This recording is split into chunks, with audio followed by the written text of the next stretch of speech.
Greetings of the day to all the delegates. I shall be presenting a work titled Bowman's membrane striae following DSAEK in congenital hereditary endothelial dystrophy. None of the authors have any commercial interest in any materials discussed in this study. Congenital hereditary endothelial dystrophy is a rare autosomal recessive monogenic corneal condition with variable expressivity. Typically, CHED presents with a varying degree of corneal opacification and irreversible stromal changes owing to long-term corneal edema. Morphological changes believed to occur at sub-Bowman's level and with significant anterior stromal haze.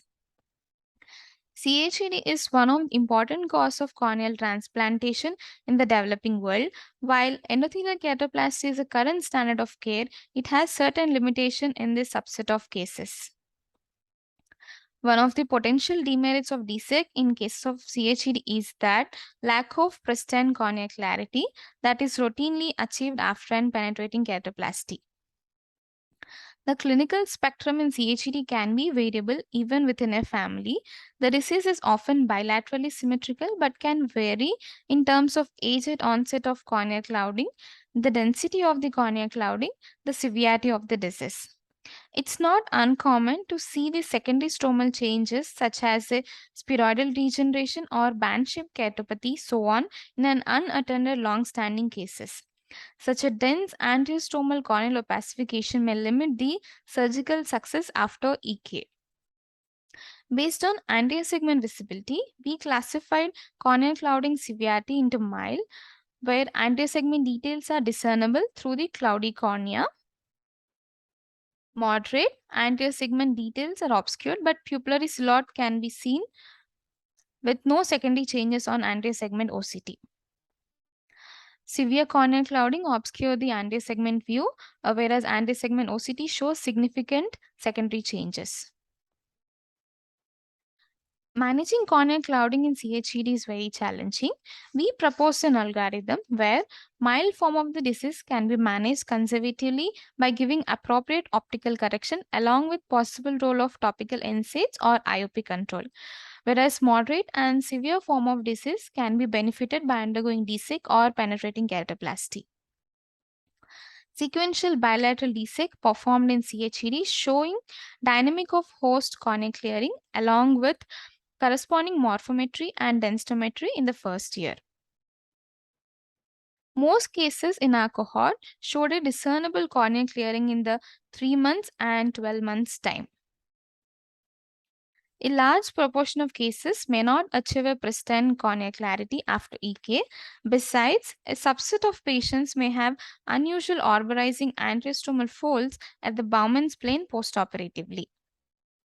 Here we see the anterior segment OCT showing irregularities in the anterostromal area following EK.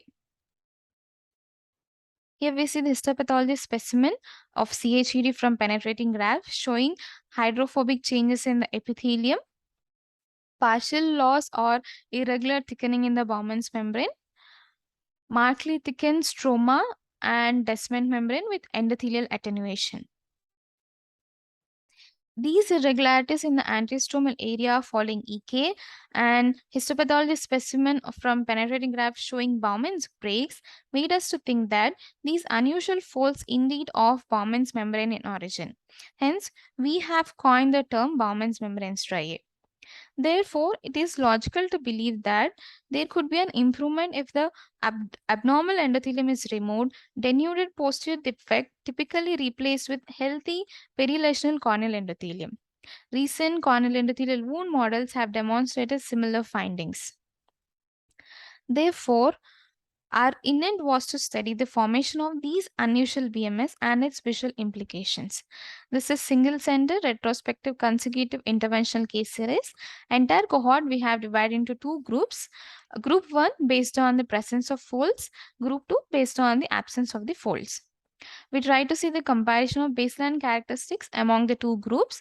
Our result shows that age in surgery is shows significant difference between Group 1 and the Group 2. This is a histopathology specimen of a subject below 1 year where we see uniformly arranged and intact Bowman's membrane. This histopathology specimen of a subject at 9 years, where we see the partial loss or irregular thickening of the Bowman's membrane. We also try to see the comparison of other parameters like corneal curvature, central corneal thickness, densitometry, and endothelial cell density among the two groups. Our result shows that there are no noticeable significant difference between group 1 and the group 2. Typically, BMS was seen between 3 to 4 weeks and remained unaltered throughout the postoperative period. Based on our results, BMS was evident on clinical evaluation and anterior segment OCT imaging was corroborated with histopathology specimen. Also, BMS was limited to lenticle placement. Peripheral corneal area does not show these similar folds. With this, we would like to conclude that while D6 seems to offer superior surgical alternative in CHED, but it lacks pristine corneal clarity, with two-thirds of these eyes having BMS. BMS is nothing but BM wrinkle due to recipient corneal flattening, rapid thinning, and fragmentation due to long-standing corneal edema of infantile cornea.